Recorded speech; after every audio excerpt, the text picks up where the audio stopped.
Sujud itu satu kelaziman menghamba kepada Allah. Normalnya seorang hamba itu ya sujud. Kemudian gara-gara kamu ingin masuk surga, terus logika kamu dibalik. Gunanya apa saya sujud?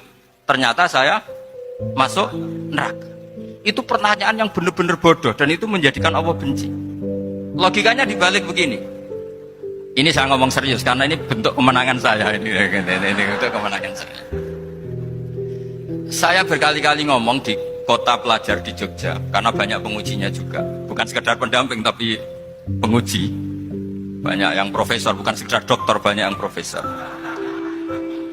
Jadi ya ini dok.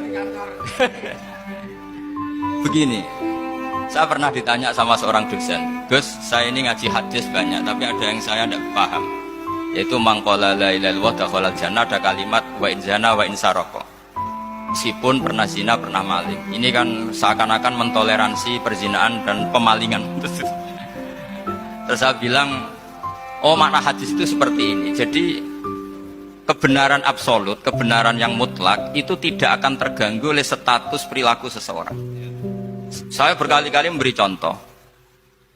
Orang yang ditangkap KPK akan bilang 1 tambah 1 2. KPK-nya juga bilang 2. Rivalitas dalam politik, Pak Prabowo ya bilang 2, Pak Jokowi juga bilang 2. Orang yang zaniyah, yang lonte pun akan bilang 2. Muftinya juga bilang 2. Ketua MUI-nya juga bilang 2. Artinya gini, kebenaran yang absolut adalah kebenaran yang siapapun akan meyakini seperti itu. Seperti 1 ditambah 1 2. Kamu punya musuh bilang 2. Kalau ibu-ibu ini punya maru, ya marunya bilang 2 tadi tambah mama. Nggak tahu saya terjemahnya apa tadi. Nah, kebenaran yang absolut itu kebenaran yang siapapun pasti mengakui. Dan uniknya begini, saya kalau saya pernah ngaji acara himmah, acara pondok sarang di Demak.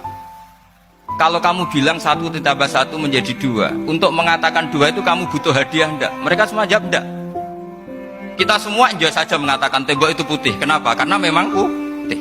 Kita mengatakan 1 tambah 1 2 karena memang kita tanpa presentasi dapat hadiah, dapat penghormatan. Kenapa untuk mengatakan Allah itu Tuhan kita butuh surga? Memangnya kalau tidak ada surga Allah tidak jadi Tuhan? Ini problem orang soleh-soleh yang terlalu pesimis. Makanya nanti orang-orang soleh itu masuk surganya berat. Tapi kalau orang alim lebih gampang kira-kira seperti itu. Iya, karena kan imannya lebih bagus. Dalam hadis qudsi Allah ini yang dibuli orang-orang soleh. Laulam akhluk jannatan wala naron alam akun ahlan an uto'ah, dalam hadis qudsi.